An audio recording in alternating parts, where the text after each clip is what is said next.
Marinas Cavite ang nagsama-sama para subukang bumuo ng pinakamalaking human star formation sa buong mundo. Target nilang may tala ito sa Guinness Book of World Records, ang kakaibang bituin ng Lasal sa pagpapatrol ni Marco Logan.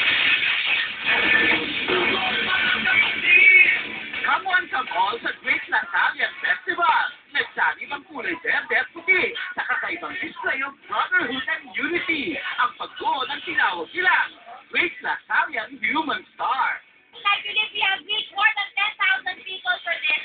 Pinuno ng mga excited na mga estudyante at faculty ang loob ng ipinorma nilang star sa Lasal Oval na may sukat na 2,145 square meters.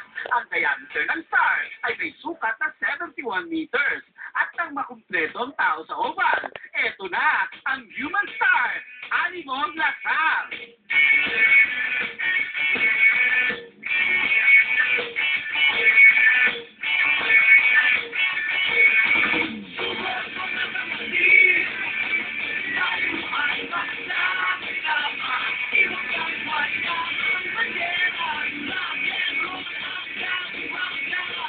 Bukod sa ipapasok nila ito sa Guinness, bahagi din ito ng pagbibigay ng scholarships sa mga mahihirap pero gustong mag-aral sa Lasal. It's not just setting a record. We'd like to promote also the one that Top Scholarship Fund campaign. Kasi we would like to reach at least 20% of the total population of each Lasal school in the Philippines as full scholars. Nang simula na ang kalatan, hey, wala nang pasok! Ayun lang. Kahit di daw ito may pasok sa Guinness, masaya na rin sila. Pwede rin kasi nila itong entry sa kategoryang biggest human gathering ng mga nakapayong.